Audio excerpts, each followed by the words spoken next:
Selamat pagi anak-anak. Sudah pada mandi semua belum? Nah, jadi sebelum kita dimulai pelajaran ini, kita berdoa bersama-sama dulu. Berdoa mulai. Doa selesai. Nah, dalam pembelajaran ini kita akan membahas kewajiban dan hakku dalam bertetangga. Untuk materi ini yang kita capai itu satu, kamu bisa mengetahui arti dari kewajiban dan hak itu sendiri. Yang kedua, kamu bisa mempraktekkan dalam kehidupan bertetangga di lingkungan sekitarmu. Ketiga, kamu dapat memahami dua bilangan cacah yang hasilnya sudah diketahui. Yang keempat, kamu bisa membuat perkalian dua bilangan cacah yang hasilnya kamu tentukan sendiri. Kemudian selanjutnya kamu bisa menganalisis bacaan yang mengandung kalimat permasalahan. Kemudian kamu bisa membuat atau menyebutkan kalimat yang mengandung kalimat penyelesaian masalah. Kemudian yang terakhir, bersyukur kepada Tuhan bahwa kita makhluk Allah mempunyai kewajiban dan hak dalam bertetangga. Itulah tujuan yang akan kita capai dalam pembelajaran ini. Kemudian sebelum memasuki pembelajaran ini, silahkan kamu membaca bacaan yang kamu sukai selama 7 menit.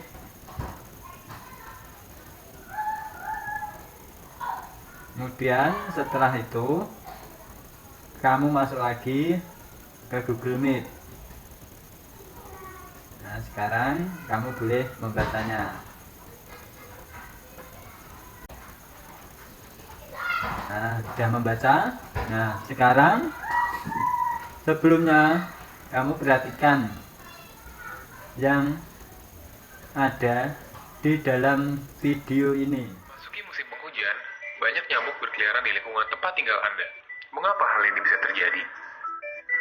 Meningkatnya populasi nyamuk di musim hujan diakibatkan karena banyaknya genangan air yang tersedia yang menjadi tempat berkembang biak larva nyamuk. Salah satu penyakit yang juga turut meningkat di musim hujan adalah demam berdarah dengue atau DBD. Penyakit ini ditularkan melalui gigitan nyamuk Aedes aegypti yang sebelumnya telah terinfeksi virus dengue. Demam berdarah menjadi ancaman kesehatan masyarakat karena keparahan penyakit yang ditimbulkan dan bisa berisiko hingga kematian. Untuk itu, Anda harus mencegah timbulnya penyakit ini di lingkungan tempat tinggal Anda. Bagaimana caranya? Hal paling utama yang harus Anda lakukan adalah jangan membiarkan adanya tempat bagi nyamuk untuk berkembang biak. Lakukan kegiatan 3M untuk mencegahnya. Caranya sangat mudah. Pertama, menguras. Kuraslah bak mandi atau tempat penampungan air lainnya dengan bersih dan rutin. Kedua, menutup. Tutuplah semua tempat penampungan air yang ada di lingkungan Anda, supaya tidak ada nyamuk yang masuk dan meninggalkan telur di tempat tersebut. Ketiga, mengubur. Kuburlah semua barang-barang bekas di tanah agar lingkungan tetap bersih dan tidak ada air hujan yang tertampung di barang bekas tersebut. Plus, gunakan kelambu saat tidur. Menggunakan obat anti nyamuk atau spray anti nyamuk. Tidak menggantung pakaian di belakang pintu. Lakukan fogging. Serta peliharalah ikan jika memiliki kolam di rumah. Hal ini agar jentik-jentik nyamuk yang ada di kolam bisa dimakan oleh ikan yang dipelihara.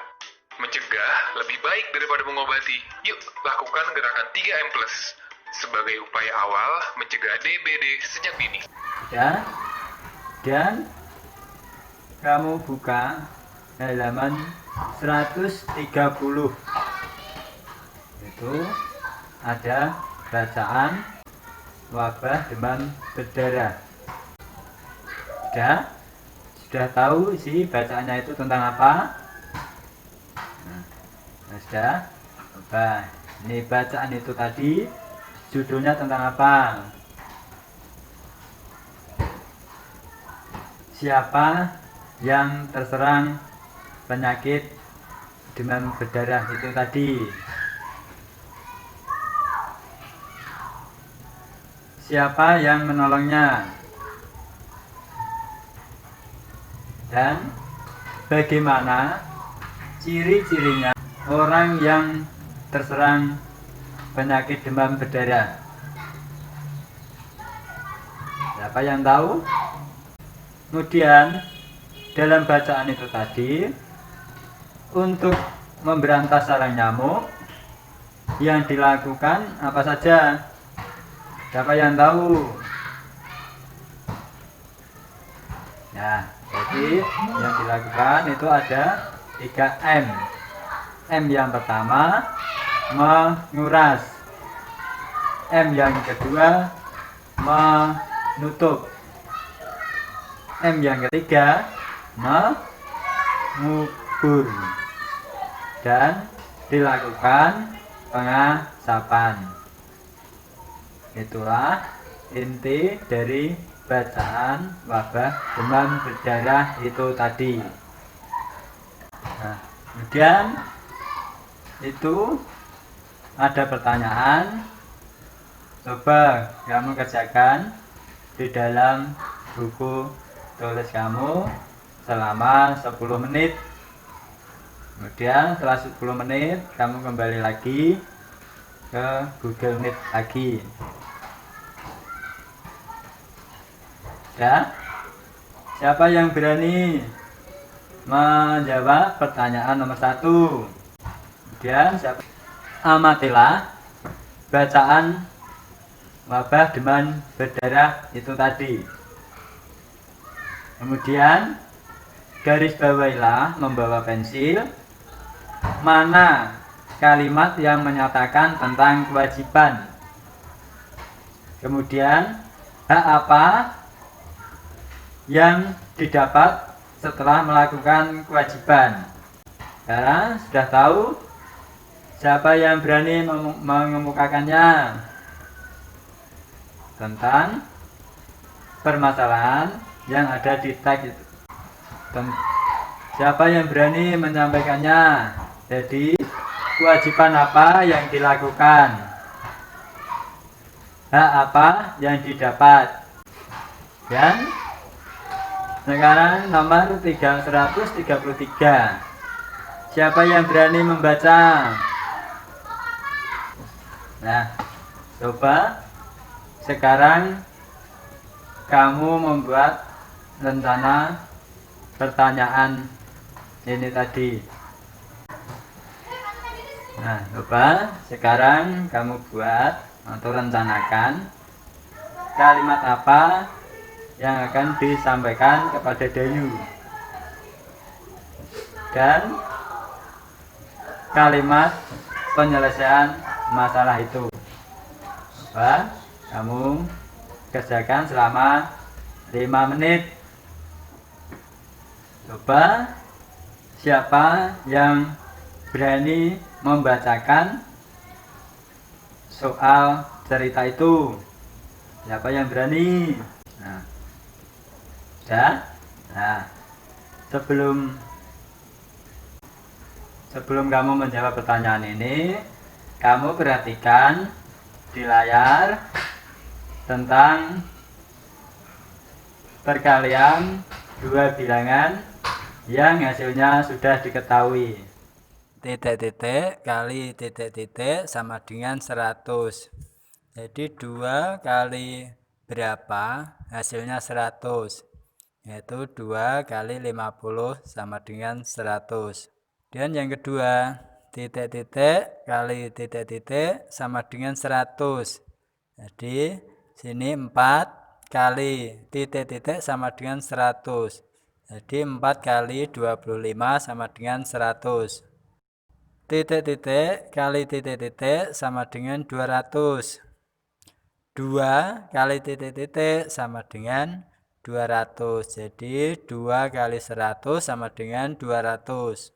Titik-titik kali titik-titik sama dengan 200. 4 kali titik-titik sama dengan 200. Jadi 4 kali 50 sama dengan 200. 2 kali 150 sama dengan 300. Jadi 5 kali berapa hasilnya 300. 5 kali 60 sama dengan 300. Dan perkalian dua bilangan yang hasilnya ditentukan sendiri.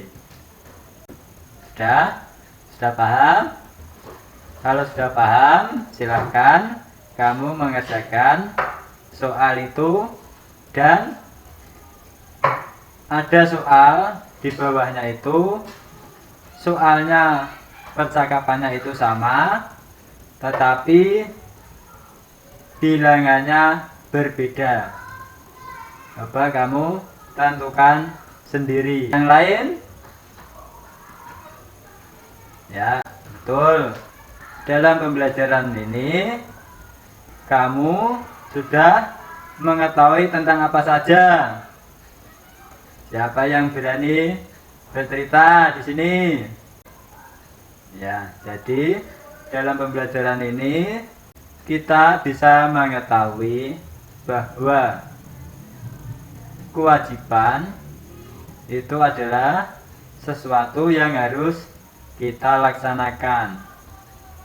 Kemudian hak itu adalah sesuatu yang kita terima setelah melakukan kewajiban. Dan apalagi? Nah, memberantas sarang nyamuk dengan melakukan 3M. Kemudian apalagi? Mengetahui dua bilangan cacah yang hasilnya sudah diketahui.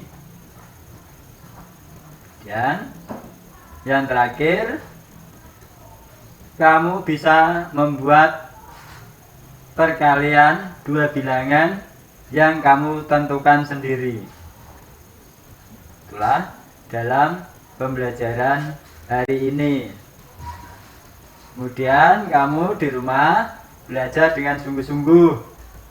Jangan lupa untuk mematuhi protokol kesehatan di dalam pandemi ini. Dan yang terakhir, kita tutup dengan berdoa. Doa mulai. Selesai. Assalamualaikum warahmatullahi wabarakatuh.